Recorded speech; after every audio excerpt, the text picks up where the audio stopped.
Thank you. With that, I guess I'll make some brief comments. I didn't know if I was going to speak a lot tonight or not because there's a lot to take in. But the first day of political science class at YVC, the teacher got up and said, there's politics everywhere. And I had to think about that for a second. And as someone said tonight that you're going to have more politics in one form of government over the other. I don't know if that's necessarily true because our whole system revolves around politics. Even at your work, at home, in families, it's all political. But I was watching a TV show last night, National Geographic, leading up to 9/11, and they had Giuliani's 9/11, and it was fascinating to watch this emergency unfold from the point of a strong mayor. And to understand that when he was called, and this is a large city, he made decisions on where to set up a command post and directing the fire chief and the police chief and talking to the White House and handling these things that a strong mayor needs to handle. And in our form of government, we would do that as a group, as a council. No, we would. Well, according to the charter, the council gets together for emergencies. The mayor can declare an emergency, but not to debate the specifics of how emergencies are handled. It was just fascinating to watch an inside look at a very important part of a strong mayor's role and to have served in this form of government. Point being, we have a study session scheduled, at least I saw it on my calendar, for questions about this type of stuff. And I still have a lot of review to do. We've been very busy, and I haven't got through this entire packet and read all the charters that former Mayor Barnett read. And I need time to think about the testimony we heard tonight. I don't think we have to make any decision tonight whether to move this forward or not. We have a study session scheduled. If the council wants to make a decision and I have a motion, I'll vote on that motion. But I'm not sure how that vote's going to come down tonight based on what I know now and what I've heard. So that's what I have to say, and we'll entertain either a motion to adjourn or a motion to move this forward or to follow the will of the council. Hey, Shay, now that I got my thoughts together, can I take a second round? Sure, yeah. Okay. Is the council okay with that? Yeah, Rick?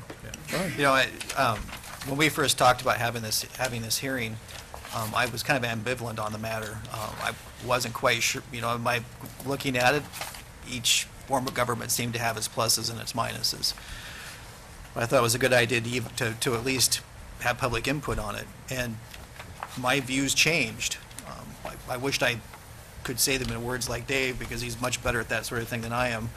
But the galvanizing moment for me was when we had that vote on the firefighters package about the increased benefits. And if you've looked at the package, you know, over the course of many months, you'll notice I put many articles in, some of them from local papers, some of them from blogs, some of them from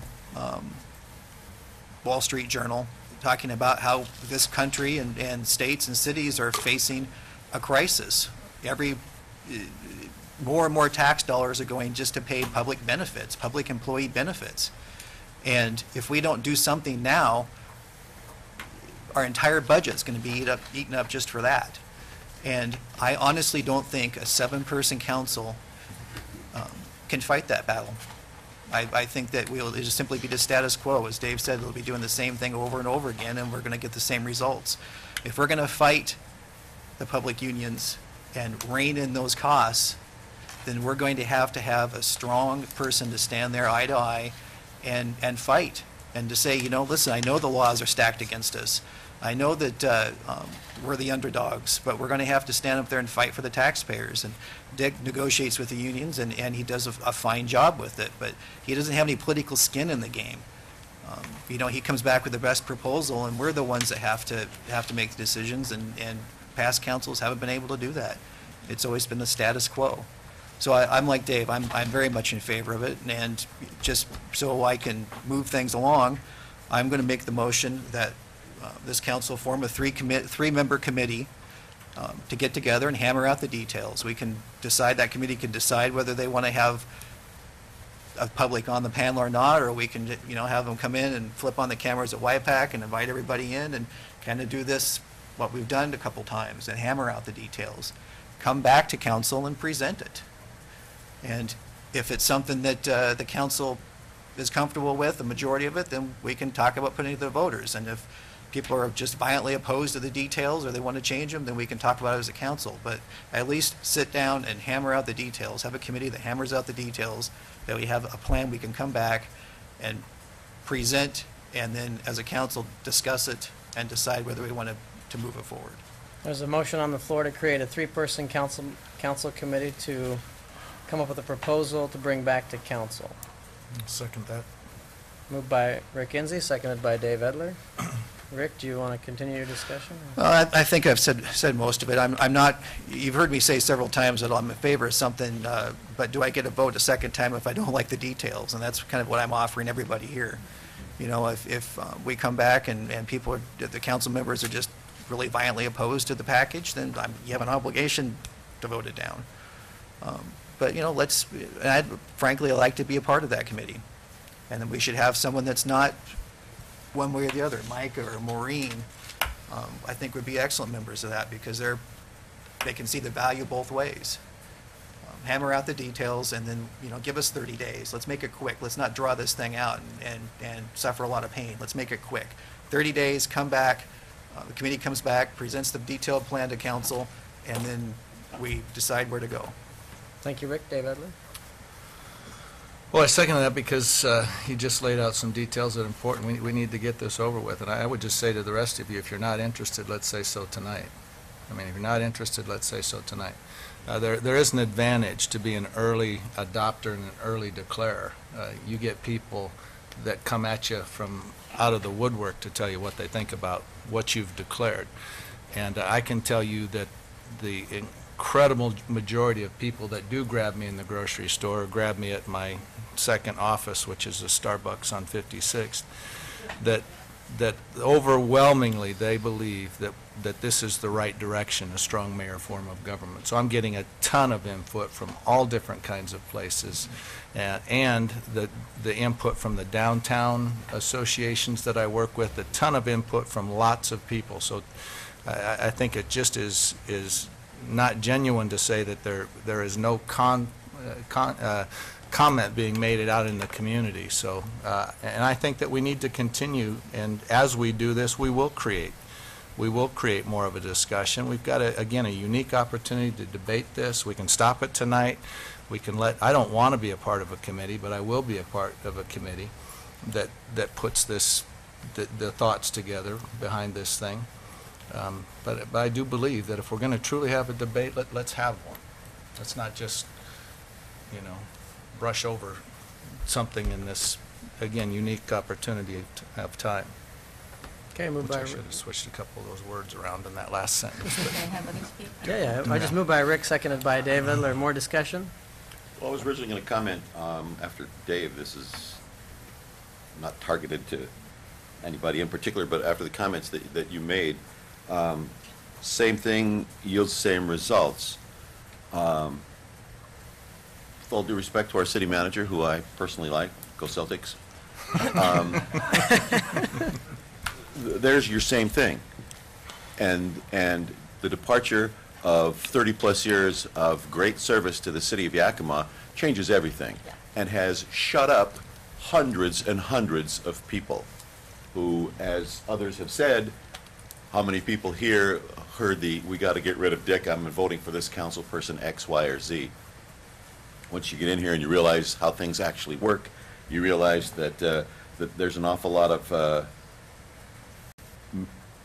misguided perception about Dick's role in things, but it's the public's perception. And I sat on the radio and said, Dick's got to go, not because he doesn't do a good job, but because people think he doesn't do a good job. And this town will be ground to a halt and not give the support because of what they think, whether they are right or not, whether they know or not. And now with his retirement and pending wedding, go Dick, the circumstances change and change dramatically. And so the people who are saying that we're going to get the same results doing the same thing, I think that's totally different now. The other thing is this: we're talking about how difficult our times are. No kidding. With his additional scrutiny and staying on top of the budget, we've picked off another $2.2 million. We're behind, and we can start making plans already for next year. I can see the big picture and down the road, but in the changeover, over the next couple of years, while this process happens, how much scrutiny will there be as we are in the process of either finding a mayor, changing the system, department heads wondering who answers, fill-in manager, what have you. We are at a crossroads time, and a very difficult time, and I think the loss of Dick will be a big enough disruption to that process without dumping it all out on the table and reassembling it at a time that the world is grinding by and resources are shrinking, and we still have to meet services to the city. So, had I heard anything more compelling, had I heard more of a groundswell, I don't go to the coffee shop, I guess. The people that talk to you aren't talking to me. I'm not trying to say that it's not genuine, that it's not out there. It's that I got a big mouth and people talk to me all the time, and I simply haven't heard it. Not that it isn't happening. So part of me is a real let the people decide, but part of me also says there's not enough compelling stuff to take that action on. So I'll probably be voting no. Okay, more discussion? Yeah. Bill? Well, I kind of feel it's unfair to leave it as open as I did in my comments, and I'm going to revert back to the decisions I made when I walked in here, or had made. And I came to the same conclusion as Dave. Who would guess? But for entirely Which different... Dave? There's two of us. But for entirely different reasons. Dave says it'll produce leadership. Maybe it will. And when it comes to good leadership, you know, it can be very advantageous to a city. However, the other side of that is there's always the question of who's leading the leader. Oh, It's okay. no, I think it's a great comment. I came to the strong mayor conclusion from an entirely different point of view, and that was representation and accountability. Normally, city managers, and I think we all know this, represent their employees. And I can honestly say that Dick does a fine job of that. He is very loyal to his employees. If there's one of the strong character points about him, to me, that's one of them.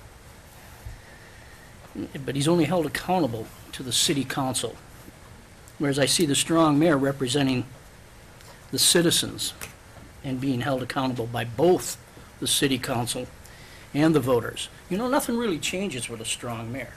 The policy's still going to be set by a city council. And doggone it, if you don't give him any money with a policy issue, you can't do anything you want, that you don't want him to do anyway. So you can control it with the budget. Right now, I'm probably in favor of taking the idea of a strong mayor to the voters. Who best to decide to form a government they want to work and live under than the voters themselves? I am not in favor of a 3-person commission from this council.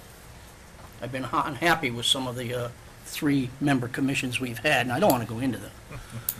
But I certainly would be in favor of a citizens committee similar to the one Mayor Barnett said. So I'll be voting no against a 3-member commission from the council, and if anybody wants to change that to a citizens committee, I could be compelled to vote that way. Okay, more discussion, Kathy? I totally agree with Dave Edel on his comments. And additionally, I think